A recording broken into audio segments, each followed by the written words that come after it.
오늘도 또 우리 수탈기 막 쪼이었다. 내가 점심을 먹고 나무를 하러 갈 양으로 나올 때이었다. 산으로 올라서려니까 등 뒤에서 푸드득 푸드득하고 달개 횟소리가 야단이다. 깜짝 놀라며 고개를 돌려보니 아니나 다르랴 두 놈이 또 얼리었다. 점순내 수탈근 대강이가 크고 똑 오소리같이 실팍하게 생긴 놈이 덩저리 작은 우리 수탈을 함부로 해대는 것이다. 그것도 그냥 해대는 것이 아니라 푸드득하고 면두를 쪼고 물러섰다가 좀 사이를 두고 또 푸드득하고 모가지를 조았다. 이렇게 멋을 부려가며 여지없이 닦아놓는다. 그러면 이 못생긴 것은 쪼일 적마다 주둥이로 땅을 받으며 그 비명이 킥킥 할 뿐이다. 물론 미처 아물지도 않은 면두를 또 쪼이어 붉은 선혈은 뚝뚝 떨어진다. 이걸 가만히 내려다보자니 내 대강이가 터져서 피가 흐르는 것 같이 두 눈에서 불이 번쩍 난다. 대뜸 지게막대기를 메고 달려들어 점순내 닭을 후려칠까 하다가 생각을 고쳐먹고 헛매질로 떼어만 놓는다. 이번에도 점순이가 쌈을 붙여놨을 것이다. 바짝바짝 내 기를 올리느라고 그랬음에 틀림없을 것이다. 고놈의 계집애가 요새로 접어들어서 왜 나를 못 먹겠다고 그렇게 아르릉거리는지 모르겠다. 나흘 전 감자 조각만 하더라도 나는 저에게 조금도 잘못한 것은 없다. 계집애가 나무를 하러 가면 갔지. 나 물탈이 엮는데 생이질을 하는 것은 다 뭐냐. 그것도 발소리를 죽여가지고 등 뒤로 살며시 와서 예, 너 혼자만 일하니? 하고 긴치 않는 수작을 하는 것이다. 어제까지도 저와 나는 이야기도 잘 않고 서로 만나도 본 척만 척하고 이렇게 점잖게 지내던 터이련만 오늘로 갑작스레 대견해졌음은 웬일인가. 황차 망아지만한 계집애가 남 일하는 놈 보고 그럼 혼자 하지 때로 하디? 내가 이렇게 내배앉는 소리를 하니까 너 일하기 좋니? 또는 한여름이나 되거든 하지 벌써 울타리를 하니? 잔소리를 두루 늘어놓다가 남이 들을까봐 손으로 입을 틀어막고는 그 속에서 깔깔대인다. 별로 웃을 것도 없는데 날씨가 풀리니 이놈의 계집애가 미쳤나 하고 의심하였다. 게다가 조금 뒤에는 제 집게를 힐끔힐끔 돌아보더니 행주 치마에 속으로 꼈던 바른 손을 뽑아서 나의 턱 밑으로 불쑥 내미는 것이다. 언제 구웠는지 아직도 더운 김이 획 끼치는 굵은 감자 3개가 손에 뿌듯이 쥐었다. 네 집엔 이거 없지? 하고 생색 있는 큰 소리를 하고는 제가 준 것을 남이 알면 큰일 날 테니 여기서 얼른 먹어버리란다.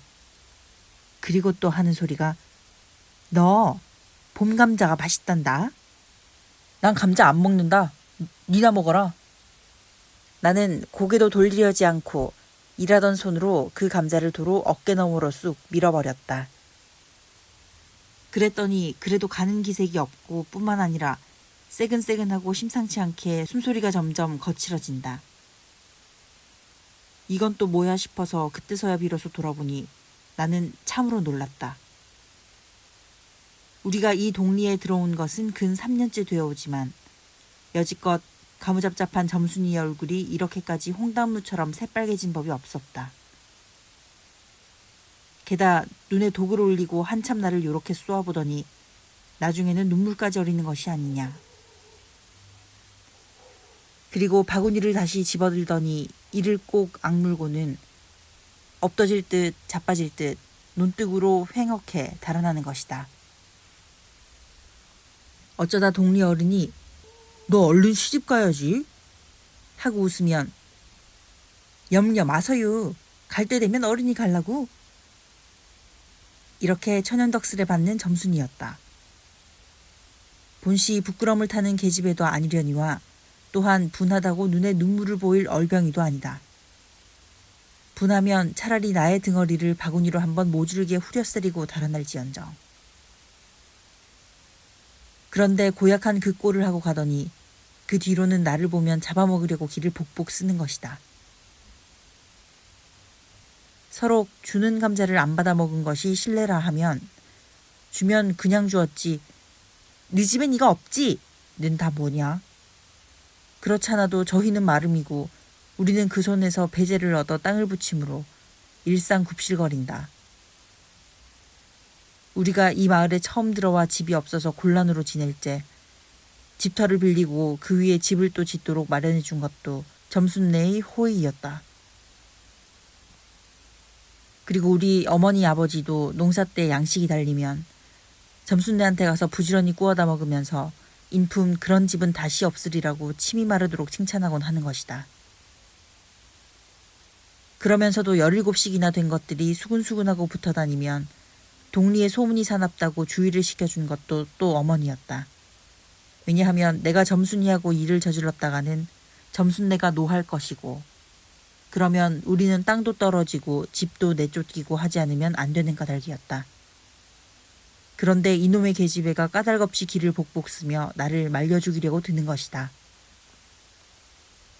눈물을 흘리고 간 그 다음날 저녁나절이었다. 나무를 한 짐 잔뜩 지고 산을 내려오니까 어디서 닭이 죽는 소리를 친다. 이거 네 집에서 닭을 잡나? 하고 점순네 울 뒤로 돌아오다가 나는 고만 두 눈이 뚱그렸다. 점순이가 그 집 봉당에 홀로 걸터 앉았는데 이게 치마 앞에다 우리 씨암탉을 꼭 붙들어 놓고는 이놈의 닭 죽어라 죽어라 요렇게 안팡스레 패주는 것이 아닌가. 그것도 대가리나 치면 모른다마는 아주 알도 못 낳으라고 그 볼기짝개를 주먹으로 콕콕 쥐어박는 것이다. 나는 눈에 쌍심지가 오르고 사지가 부르르 떨렸으나 사방을 한번 휘 돌아보고야 그제서 점순이 집에 아무도 없음을 알았다. 잡은 참 지게 막대기를 들어 울타리의 중턱을 후려치며 이놈의 계집애? 남의 닭 알도 못 낳으라고 그러니? 하고 소리를 빽 질렀다. 그러나 점순이는 조금도 놀라는 기색이 없고 그대로 의젓이 앉아서 제 닭 가지고 하듯이 또 죽어라 죽어라 하고 패는 것이다. 이걸 보면 내가 산에서 내려올 때를 겨냥해가지고 미리부터 닭을 잡아가지고 있다가 너 보란 듯이 내 앞에서 죄지르고 있음이 확실하다. 그러나 나는 그렇다고 남의 집에 뛰어들어가 계집애하고 싸울 수도 없는 노릇이고 형편이 썩 불리함을 알았다. 그래 닭이 맞을 적마다 지게 막대기로 울타리를 후려칠 수밖에 별도리가 없다. 왜냐하면 울타리를 치면 칠수록 울섭이 물러앉으며 뼈대만 남기 때문이다. 허나 아무리 생각하여도 나만 믿지는 노릇이다. 이년아! 남의 닭 아주 죽일 터이냐? 내가 도끼 눈을 뜨고 다시 꽤 호령을 하니까 그제서야 울타리께로 쪼르르 오더니 울 밖에 섰는 나의 머리를 겨누고 닭을 내팽개친다. 예? 더럽다 더럽다. 더러운 걸 널더러 입대 끼고 있으랬니? 망할 계집애년 같으니? 하고 나도 더럽단 듯이 울타리깨를 횡혹해 돌아내리며 약이 오를 대로 다 올랐다라고 하는 것은 암탉이 풍기는 서슬에 나의 이맛배기에다 물지똥을 찍 깔렸는데 그걸 본다면 알집이 터졌을 뿐 아니라 골병은 단단히 든 듯 싶다. 그리고 나의 등 뒤를 향하여 나에게만 들릴 듯 말 듯한 음성으로 이 바보 녀석아. 예, 너 베네병신이지? 그만도 좋으련만. 예, 네 아버지가 고자라지? 뭐? 우리 아버지가 그래 고자야? 한량으로 열번거지가 나서 고개를 획 돌려 바라봤더니 그때까지 울타리 위로 나와 있어야 할 점순이의 대가리가 어디 갔는지 보이지를 않는다. 그러다 돌아서서 오자면 아까의 한 욕을 울 밖으로 또 퍼붓는 것이다. 욕을 이토록 먹어가면서도 대거리 한마디 못하는 걸 생각하니 돌뿌리에 채여 발톱 밑이 터지는 것도 모를 만치 분하고 급기야는 두 눈에 눈물까지 불끈 내솟는다. 그러나 점순이의 침해는 이것뿐이 아니다. 사람들이 없으면 틈틈이 제 집 수탉을 몰고 와서 우리 수탉과 쌈을 붙여놓는다. 제 집 수탉은 썩 험상궂게 생기고 쌈이라면 회를 치는 고로 을에 이길 것을 알기 때문이다. 그래서 툭하면 우리 수탉이 면두며 눈깔에 피로 흐드르하게 되도록 해놓는다. 어떤 때에는 우리 수탉이 나오지를 않으니까 요놈의 계집애가 모이를 쥐고 와서 꿰어내다가 쌈을 붙인다. 이렇게 되면 나도 다른 배차를 차리지 않을 수 없었다. 하루는 우리 수탉을 붙들어 가지고 넌지시 장독개로 갔다. 쌈닭에게 고추장을 먹이면 병든 황소가 살모사를 먹고 용을 쓰는 것처럼 기운이 뻗친다 한다. 장독에서 고추장 한 접시를 떠서 닭 주둥아리깨로 들이밀고 먹여보았다. 닭도 고추장에 맛을 들였는지 거스르지 않고 거진 반 접시 턱이나 곧잘 먹는다. 그리고 먹고 금세는 욕을 못 쓸 터이므로 얼마쯤 기운이 돌도록 회 속에다 가두어 두었다. 밭에 두엄을 두어짐 전해고 나서 쉴 참에 그 닭을 안고 밖으로 나왔다. 마침 밖에는 아무도 없고 점순이만 즈 울 안에서 헌옷을 뜯는지 혹은 솜을 터는지 웅크리고 앉아서 일을 할 뿐이다. 나는 점순네 수탉이 노는 밭으로 가서 닭을 내려놓고 가만히 맥을 보았다. 두 닭은 여전히 얼리어 쌈을 하는데 처음에는 아무 보람이 없었다. 멋지게 쪼는 바람에 우리 닭은 또 피를 흘리고 그러면서도 날개 죽지만 푸드득푸드득하고 올라뛰고 뛰고 할 뿐으로 제법 한번 쪼아보지도 못한다. 그러나 한 번은 어쩐 일인지 용을 쓰고 펄쩍 뛰더니 발톱으로 눈을 하비고 내려오며 면두를 쪼았다. 큰 닭도 여기에는 놀랐는지 뒤로 멈칫하며 물러난다. 이 기회를 타서 작은 우리 수탉이 또 날쌔게 덤벼들어 다시 면두를 쪼니 그제서는 감대 사나운 그 대강이에서도 피가 흐르지 않을 수 없었다. 옳다 알았다. 고추장만 먹이면 되는구나 하고 나는 속으로 아주 쟁그라워 죽겠다. 그때에는 뜻밖의 내가 닭쌈을 붙여놓는데 놀라서 물 밖으로 내다보고 섰던 점순이도 입맛이 쓴지 눈살을 찌푸렸다. 나는 두 손으로 볼기짝을 두드리며 연방 잘한다 잘한다 하고 신이 머리끝까지 뻗치었다. 그러나 얼마 되지 않아서 나는 넋이 풀리어 기둥같이 묵묵히 서 있게 되었다. 왜냐하면 큰 닭이 한 번 쪼이면 안갚음으로 호들갑스레 연거푸 쪼는 서슬에 우리 수탉은 찔끔 못하고 막 골른다. 이걸 보고서 이번에는 점순이가 깔깔거리고 되도록 이쪽에서 많이 들으라고 웃는 것이다. 나는 보다 못하여 덤벼들어서 우리 수탉을 붙들어 가지고 도로 집으로 들어왔다. 고추장을 좀 더 먹였더라면 좋았을걸. 너무 급하게 쌈을 붙인 것이 퍽 후회가 난다. 장독개로 돌아와서 다시 턱 밑에 고추장을 들이댔다. 흥분으로 말미암아 그런지 당초에 먹질 않는다. 나는 할 일 없이 닭을 반드시 누이고 그 입에다 권련 물부리를 물렸다. 그리고 고추장물을 타서 그 구멍으로 조금씩 들이부었다. 닭은 좀 괴로운지 킥킥하고 재채기를 하는 모양이나 그러나 당장의 괴로움은 매일같이 피를 흘리는데 될 때 아니라 생각하였다. 그러나 한 두어 종지가량 고추장물을 먹이고 나서는 나는 고만 풀이 죽었다. 싱싱하던 닭이 왜 그런지 고개를 살며시 뒤틀고는 소나기에서 뻗어지는 것이 아닌가. 아버지가 볼까 봐서 얼른 회에다 감추어 두었더니 오늘 아침에서야 겨우 정신이 든 모양 같다. 그랬던 걸 이렇게 오다 보니까 또 쌈을 붙여놓으니 이 망할 계집애가 필연 우리 집에 아무도 없는 틈을 타서 제가 들어와 회에서 꺼내가지고 나간 것이 분명하다.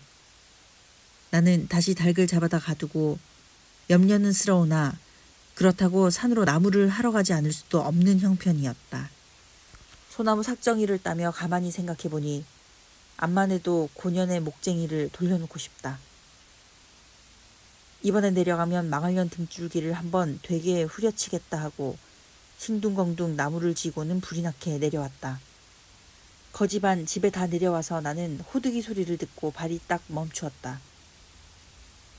산기슭에 널려있는 굵은 바윗돌 틈에 노란 동백꽃이 소보록하니 깔리었다. 그 틈에 끼어 앉아서 점순이가 청승맞게끔 호두기를 불고 있는 것이다. 그보다 더 놀란 것은 그 앞에서 또 푸드득 푸드득 하고 들리는 닭의 횟소리다. 필연코 요년이 나의 약을 올리느라고 또 닭을 집어내다가 내가 내려올 길목에다 쌈을 시켜놓고 저는 그 앞에 앉아서 천연스레 호두기를 불고 있음에 틀림없으리라. 나는 약이 오를 대로 다 올라서 두 눈에서 불과 함께 눈물이 퍽 쏟아졌다. 나무지게도 벗어놓을 새 없이 그대로 내동댕이 치고는 지게막대기를 뻗치고 허둥지둥 달려들었다. 가까이 와보니 과연 나의 짐작대로 우리 수탈기 피를 흘리고 거의 빈사지경에 이르렀다. 닭도 달기려니와 그러함에도 불구하고 눈 하나 깜짝 없이 그대로 앉아서 호두기만 부는 그 꼴에 더욱 치가 떨린다. 동리에서도 소문이 났거니와 나도 한때는 걱실걱실이 일 잘하고 얼굴 예쁜 계집애인 줄 알았더니 시방 보니까 그 눈깔이 꼭 여우새끼 같다. 나는 대뜸 달겨들어서 나도 모르는 사이에 큰 수탉을 단매로 때려 엎었다. 닭은 푹 엎어진 채 다리 하나 꼼짝 못하고 그대로 죽어버렸다. 그리고 나는 멍하니 섰다가 점순이가 매섭게 눈을 홉뜨고 닥치는 바람에 뒤로 벌렁 나자빠졌다. 이놈아, 너 왜 남의 닭을 때려 죽이니? 그럼 어때? 하고 일어나다가 뭐 이 자식아? 누집 닭인데? 하고 복장을 떼미는 바람에 다시 벌렁 자빠졌다. 그리고 나서 가만히 생각하니 분하기도 하고 무한도스럽고 또 한편 일을 저질렀으니 인젠 땅이 떨어지고 집도 내쫓기고 해야 될지도 모른다. 나는 비슬비슬 일어나서 소매자락으로 눈을 가리고 얼김에 엉 하고 울음을 놓았다. 그러나 점순이가 앞으로 다가와서 그럼 너 이담부터는 안 그럴 테냐? 하고 물을 때에야 비로소 살 길을 찾은 듯 싶었다. 나는 눈물을 우선 씻고 뭘 안 그러는지 명색도 모르건만 그래 하고 무턱대고 대답하였다. 요담부터 또 그래봐라. 내 자꾸 못살게 굴 테니. 그래 이젠 안 그럴 테야. 닭 죽은 건 염려 마라. 내 안 잃을 테니. 그리고 무엇에 떠다밀렸는지 나의 어깨를 짚은 채 그대로 퍽 쓰러진다. 그 바람에 나의 몸뚱이도 겹쳐서 쓰러지며 한창 피어 퍼들어진 노란 동백꽃 속으로 푹 파묻혀버렸다. 알싸한 그리고 향긋한 그 냄새에 나는 땅이 꺼지는 듯이 온 정신이고만 아찔하였다. 너 말 마라. 그래. 조금 있더니 요 아래서 점순아! 인연이 바느질을 하다 말고 어딜 갔어?